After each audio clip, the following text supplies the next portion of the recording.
Mayang adlaw sa tanan, ako nagaampo nga naamo sa maayo nga kahimtang o maayo nga panglawas. So padayon ta sa ato nga series sa Lucas, ang ato ang passage karon is makita sa kapitulo 5 bersikulo 1 hangtod sa 11. Apan sa dili pa tamadto sa unahan, magampo sa ta. Langit nga mahanog Dios nga balaan Ginoo kami mapasalamaton sa tibok na kasing-kasing sa panahon nga imong gihatag gitagana sa matag usa kanamo din lain na sad nga higayon nga kami makapaminaw sa imong nga pulong tabangya matag usa og ingon man sa pag-apply sa mao nga mensahe nga mong madungog karon. Kini imong gipangayo gipasalmatan sa imong buhi ngalan sa ngalan ni Jesus. Amen og amen. Again, nga ato nga passage karon sa Lucas kapitulo 5 1 hantod sa 11. So ako ang pagbabasahon og sundal lang ko ninyo sa inyong mga mata og nag-open mo og Biblia or maminaw ta.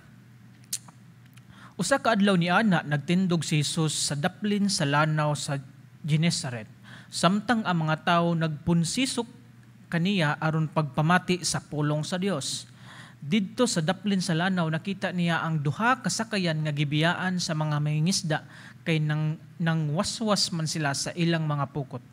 Misakay si Jesus sa usa niining sakayan nga iya ni Simon ug gihangyo niya si Simon sa pagtulod niini og diutay ngadto sa tubig. Unya milingkod si Jesus sa sakayan ug gitudloan niya ang mga tawo. 4. Sa nakahuman na siya sa pagpanudlo giingnan niya si Simon, "Palawod kamo ug itaktak ang inyong mga pukot aron makakuha kamo." Si Simon mitubag, "Magtutudlo, tibok gamii kaming nangisda ug wala gayud kami nakuha apan kay sugo manimo, akong itaktak ang mga pukot." 6. Ilang gitaktak ang mga pukot ug daghan gayud kaayong isda ang ilang nakuha ug tungod niini ang ilang mga pukot hapit na magisi. Siti busa gikamay nila ang ilang mga kauban didto sa laing sakayan aron moduol ug motabang kanila. Nanuol ang ilang mga kauban ug ilang gipuno pag-ayos sa isda ang duha ka sakayan ug tungod niini hapit na sila malunod. 8. Sa pagkita ni Simon Pedro sa nahitabo, miluhod siya sa tubangan ni Jesus ug miingon, "Palayo ka nako, Ginoo, kay makasasala ako." Natingala kayo siya ug ang iyang mga kauban sa kadaghan sa isda nga ilang nakuha. Natingala usab sila si Santiago ug si Juan, ang mga anak ni Zebedeo ug kauban ni Simon. Unya mingon si Jesus kang Simon, "Ayaw ka hadlok, sukad karon managat ka na og mga tawo." 11 o katapusan, ug sa nadala na nila ang mga sakayan ngadto sa baybayon, gibiyaan nila ang tanan ug misunod sila kang Jesus. Ang Dios nagpanalangin ng daan sa mga pulong. Ang storya sa Biblia na ay mga gamiton sa Ginoo para sa iya nga purpose or katuyuan nga matuman. So now, ug atong daghan og mga example, si David gigamit gamit sa Ginoo ang sling o lambuyog ni David para mapatay si Goliath ang higante. So adunay purpose ang Ginoo na nausab si Samson gigamit ni Samson ang katong jawbon sa usa ka mananap. Jawbon sa usa ka mananap og nagmadaogon si Samson. Naapoy sa diri sa New Testament gagamit ang 5 ka tinapay ug 2 ka isda para sa purpose na ay katumanan sa purpose sa Ginoo.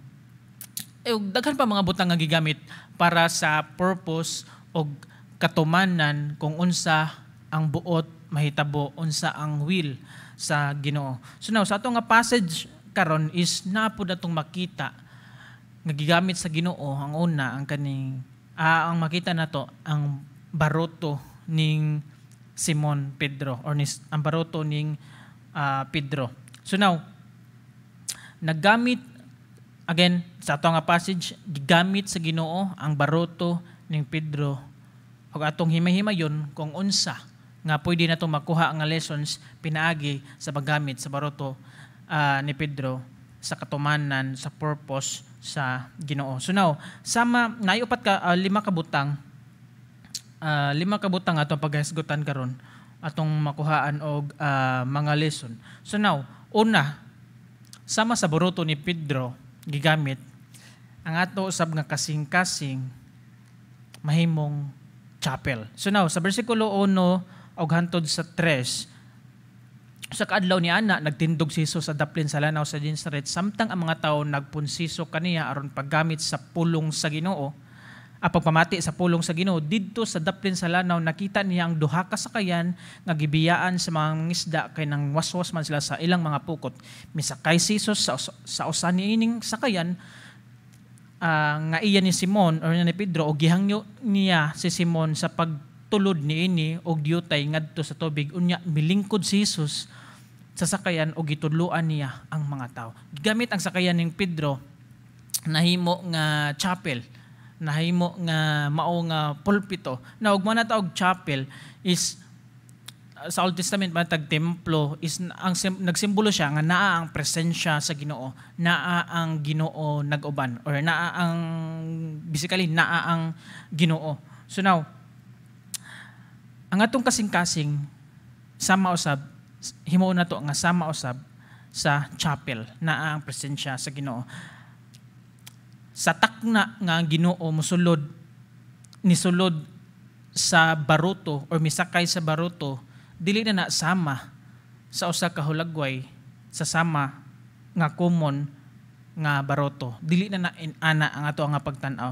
Sa panahon nga nisulod o nisakay ang Ginoo sa baruto, nahimo kining chapel, nahimo kaning temporary residence sa Ginoo. Inana usab ang ato ang kinabuhi. Sa panahon nga nidawat ni Jesucristo sa atong gipasulod ato sa atong kasing-kasing, gipapuyo nato sa ato ang kinabuhi ang Ginoo. Nahimong punoy-anan, nahimong naghari ang Ginoo sa ato ang kinabuhi. Sa ikaduha nga Korinto 5:17, kay bisan kinsa nga nahiusa kang Kristo, bag-o na siyang binuhat, ang daan miagi na ug ang bag-o miabot na. Daghan og bag-o nga mga paagi nga mahimutang mosalig sa Ginoo. Ang Ginoo mo'y naghari, gipasulod ato sa ato ang kinabuhi. Ang Ginoo magkontrol, ang Ginoo mo'y buot sa ato kung unsa man ang iyahang mga plano ug mga laraw nga matuman. Sama sa baruto ning Pedro gigamit sa Ginoo, pagsulod sa Ginoo dili na sama sa usa ka baruto. Sama sa atong kinabuhi, pagsulod sa Ginoo, atong gidawat ang Ginoo, dili ni sama kung unsa man ang atong kinabuhi, kundi bag-o na tang binuhat. Mao na ang gitawag natog templo ang atong kinabuhi, or ato ang alawas, templo sa Dios. Unang Korinto 6:19, wala ba ka masayod nga ang inyong lawas mo ang templo sa Espiritu Santo nga nagpuyo diha kaninyo og nga gihatag sa Dios kaninyo? Dili kamo ang tag-iya sa inyong kagulingon, kundi ang Dios. 20, gipalit na kamo niya, busa gamita ang inyong lawas alang sa himaya sa Dios. Sa panahon nga nisulod, gipahari nato ang Ginoo sa atong kasing-kasing. Nagpagamit ta sa Ginoo. Ang Ginoo, ang iyang will, ang iyang purpose, maoy matuman. Sama sa baruto, nagigamit, sama sa baruto ni Pedro, nagigamit sa Dios, dili na sama sa common nga baruto. Atong kinabuhi usab, nagigamit sa Dios, dili na sama sa common nga kinabuhi, kundi makita nga si Jesucristo na nagpuyo, naghari sa matag usa nato kasing-kasing. Ikaduha, sama sa baruto ni Pedro nga gigamit, atong kasing-kasing mahimo usab nga classroom. So mao na tawag classroom na ay teacher, mao na tag teacher magtutudlo, naghatag siya instruction o purpose sa mao nga atong pagabuhaton. Na teachable usab nga kasing-kasing.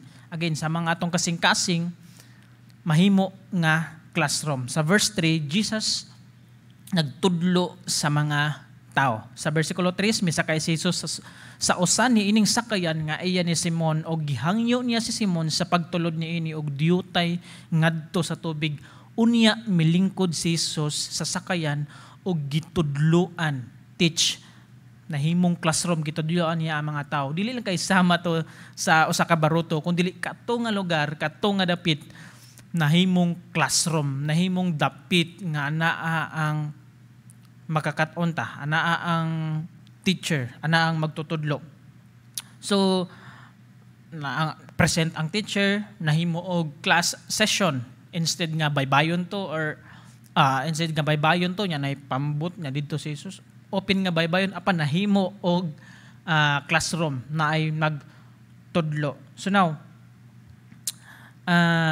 sayod ba kita nga atong matagos sa kasing-kasing, matagos sa kinabuhi, sama sa baruto, na si Kristo nga magtudlo, atong kinabuhi usab, na ang Holy Spirit nga magtudlo kanato. Again, ang Holy Spirit, sa panahon ni dawat ni Kristo, nagpuyo ang balang Espiritu Santo kanato, og nagtudlo usab kanato. Adunay upat ka paagi nga ang Ginoo nagtudlo kanato. So una, gigamit ang iyang mga pulong.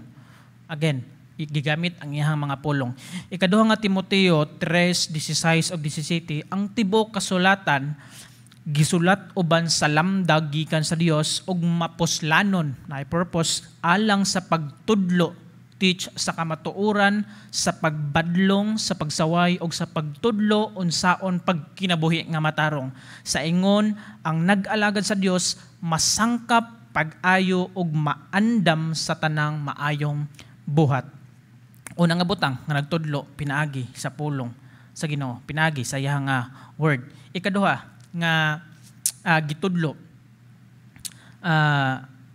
nag-teach kung unsaon pagsangyaw or pag-share or pag-preach sa iyang pulong, sa iyang words. Sa ikaduha nga Timoteo 4:2, pagkugi kanunay sa pagwali sa mensahe sa tanang panahon gayod, daniha, badlunga, dasiga, og tudloi uban sa pagpailob ang mga tao. Again, mao na ang ikaduha nga gitudlo pwede natong makatunan. Sa ikatulo, kung giun sa ta pagtudlo ni Ginoong Hesus, sa ikatulo is nagamit ang Ginoo kanato matag usa. Meaning nag-teach ta, mag-share ta, mag-sharing ta, magpundok ta, maghisgot kung unsa ang imuhang kinabuhi, unsa pagkamaayo sa Ginoo. Atong makita sa matag usa, share ang atong experience sa unsang pagpangalagad diha sa Ginoo, pagkamaayo sa Ginoo, pagkabuutan sa Ginoo sa matag usa nato ka kinabuhi. Pinaagi sa pag-share. Tangtanan makakaton ta. Okay?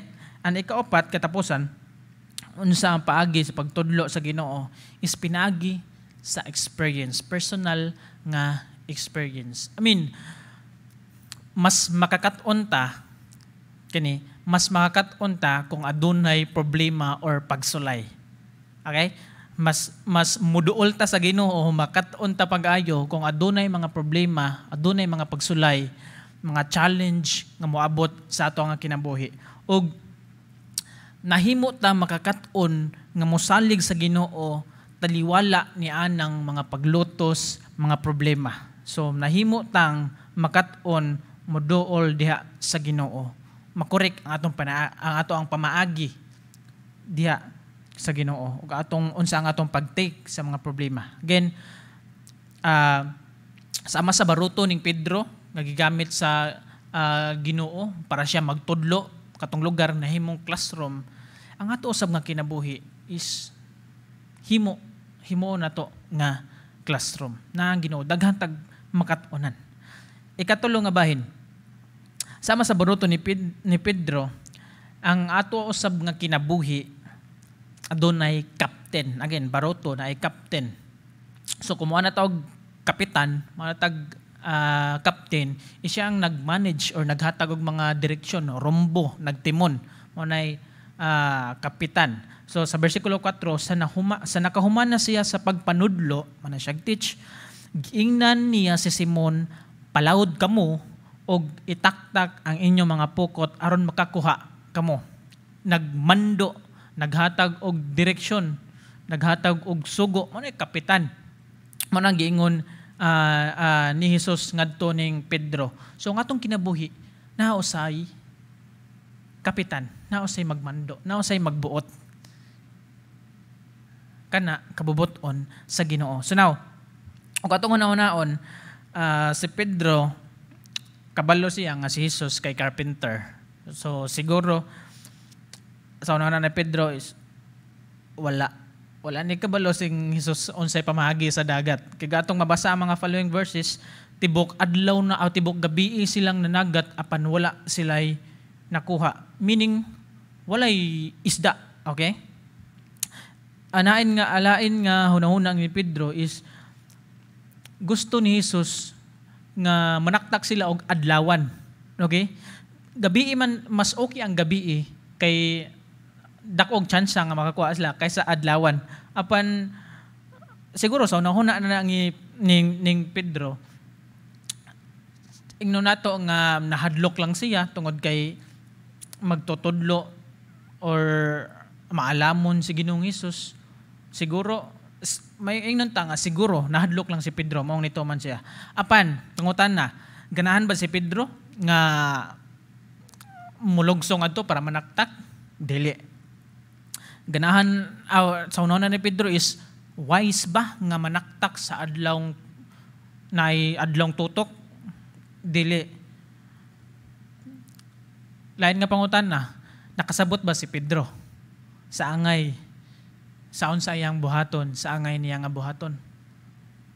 Wala nakasabot sing Pedro. Apan si Pedro wala siya nireklamo, wala siya nag-unsa pa ang daghang pangutana, apan iyahang gituman, iyahang kung unsa man ang mando sa kapitan, kung unsa man ang gisugo sa kapitan, iyahang gituman. Girecognize, o katong basahon sa John 1:3-3 is girecognize ning Pedro si Ginoong Hesus nga Master og Lord. Sa pagtuman ning Pedro nga walay lain nga mga pangutana, gitan-aw niya nga kapitan, gisugo siya sa Ginoo, iyahang gituman, bisan wala siya kasabot, wala siya kabaw kung unsa ang pwede nga maresulta. Inanaw sa mga tong batunan sa atong kinabuhi, aduna tay kapitan, mao si Ginoong Hesus nga nag-drive, nga naay dakong plano ug purpose sa matagos na atong kinabuhi. Bisan mo ana ta sa mga sitwasyon, mga panahon nga wala ta nasayod, apan salig sa atong kapitan, mao nga Ginoong Hesukristo. Always remember nga always jud ta nga mag-rely sa atoa nga master nga nagmando, nga nagtimon sa atoa nga kinabuhi. Ikaapat, sama sa baruto ni Pedro nahimo og channel. Ingon usab inana usab nga to ang kinabuhi mahimong channel ngadto sa uban. Sa bersikulo 5 hangtod sa 7, nahimog channel ang baruto ni Pedro ngadto sa dako nga miracle, milagro. So now, si Simon, versikulo 5, si Simon mitubag, magtutudlo, tibok gabi kaming mangisda, apan wala gayud kami nakakuha, apan kay sugo manimo, akong itaktak ang mga pukot. Ilang gitaktak ang mga pukot, og daghan gayud kaayong isda ang ilang nakuha, og tungod niini, ang ilang mga pukot hapit na magisi. Milagro City, busa gikamay nilang ilang mga kauban didto sa laing sakayan aron moduol og motabang kanila. Nanuol ang ilang mga kauban og ilang gipuno pag-ayo sa isda ang duha ka sakayan og tungod niini hapit na sila malunod. Dako kayong milagro sa pagtuman ning Pedro sa mong sugo sa kapitan og ang iyahang baroto nahimong channel sa milagro kabubuton sa Ginoo, giportray kung unsa kagamhanan ang Ginoo. Bersikulo 8, na-amaze sing Pedro, tingala siya kayo og na-convex siya. So morning bersikulo 8, sa pagkakita ni Simon Pedro sa nahitabo, natingala siya, niluhod siya sa atubangan ni Jesus og mingon, "Palayo ka nako Ginoo kay makasasala ako." Siguro nana sa ato ang kinabuhi nga kung ang Dios magbuhat og dako nga milagro sa atong kinabuhi is ma-realize nato kung unsa ta ka undeserved. Yan ang mga butanga. Example, pinaka-worst nga example is hapit na mamatay, then dako kayong milagro, gilugwayan pa sa kinabuhi. gilguayan pa sa Ginoo og kinabuhi nimo. I mean, mariles na to og atong balikan is grabe ang Ginoo. Kung grabe ang atong na-realize ning ni Pedro nga siya makasala og dili siya deserve niya na nga milagro. Inano sa atong kinabuhi is ma-realize na to nga kung grabe na makasala, mas grabe ang gugma o grasya sa Ginoo. Versikulo 9 og 10. 9 natingala kaayo siya og ang iyang mga kauban sa kadaghan sa isda nga ilang nakuha. 10 natingala usab sila si Santiago og si Juan og ang mga anak ni Zebedeo og kauban ni Simon. Unya miingon si Jesus kang Simon, ayaw ka hadlok, sukad karon managat ka na og mga tao. Makita nato na ay channel. Dili lang kay nagpabilin sila sa maong inana, apan gilang kinabuhi pinaagi sa baroto, nare lang kinabuhi nahimo silang channel. Again, nadiri sing nahimo silang mananagat og tao, dili na mananagat og isda. So si Pedro, nadiri si Pedro, si James, si John, nahimo sila og channel nga magdala og mga tao didto sa tiilan sa Ginoo. Kumusta man ang atong kinabuhi? Nahimo ba tang channel? Nga pwede ta mo-share ta, mo-sangyaw ta, magdala tag mga tao diri sa Ginoo, sa tiilan sa Ginoo. Nahimo bang channel ang atong kinabuhi? Hopefully nga kini ato ning seryosoon nga butang nga mahimo atong ingon nga Kristohanon sumusunod ni Kristo. Ang imong kinabuhi mo na channel sa mga milagro. Gamito na to, ipagamit na to kinabuhi diha sa Ginoo aron mahimo usab nga channel nga daghan ang mga tao nga moduol sa tiilan sa Ginoo. Dili hinuon makapalayo or makapandol ang imong kinabuhi tungod kay nakita imong kinabuhi na inana, kun dili mahimong channel nga sila moduol diha sa tiilan sa Ginoo. Ikalima, sama sa baruto or pambot ni Pedro nga gi-cast off or pagsunod nila is ilahang gi-cast off, ilahang gibilin. O sa nadala na nila ang mga sakayan ngadto sa baybayon, versikulo 11, gibiyaan nila ang tanan og misunod sila kang Hesus. Gibiyaan nila ang tanan og misunod sila kang Hesus. Gibiyaan nila ang baruto, gibiyaan nila ang tanan, gibiyaan nila ang pukot. Nisunod sila ni Hesus. Sa mo sabihin natin ang atong kinabuhi, kung musunod ta ni Hesus, himo na to nga walay butang nga makababag sa pagsunod diha sa Ginoo. I mean, dili kinahanglan nga mo quit ta sa atong trabaho or unsa pa natong panikay-sikay kay mosunod ta sa Ginoo. I mean, pwede na nga mahimo nga channel ang kana nga kahimtang or kana nga kinabuhi. Pandaghan apan ang hinumdumi kung unsa makababag sa pagsunod diha sa Ginoo. Mo nang ato ang imitating Christ or following Christ ang theme nato karon nga tuig. Pagsunod, paglook, pagtan-aw diha sa Ginoo. Sa Lucas 9:23 mo ni atong theme verse, og mingon siya sa tanan, kun may buot mo sunod kanako, kinahanglan nga magdumili siya sa iyang kaugalingon, magpasan sa iyang krus sa tanang adlaw ug magsunod kanako. 24, kay ang buot magluwas sa iyang kinabuhi kawad-an hinuon nini, apan ang kawad-an sa iyang kinabuhi tungod kanako, tungod ni Hesus, magluwas niini. Sa pagsunod ning Ginoong Hesus sa kinabuhi, dili sayon. I mean, imagine na magpasan kasi mong krus sa tanang adlaw. Ang pagsunod ni Hesus dili sayon, apan adunay kinabuhi nga walay katapusan. Following Christ is not easy, but there's life for eternity. So now, ang Diyos ng panalangin siyang pulong, mag-ampo ta. Ginoo, salamat sa imong mga pulong nga nag-remind ka namo. Tabangi kami amahan din, amo kani ma-apply labi na sa among Kristohanon nga paglakbay, Kristohanon nga journey, spiritual journey amahan. Lig-una ang matag usa nakadungog sa imong nga pulong karon. Tabangi kami amahan, i-bless kami Lord. Protection ni gikan sa mga daotan, mga buhat sa panuway. Amahan, among isalig kanimo ang tanan. Pasalamatan ka sa walay katapusan sa ngalan ni Jesus. Amen. Og amen.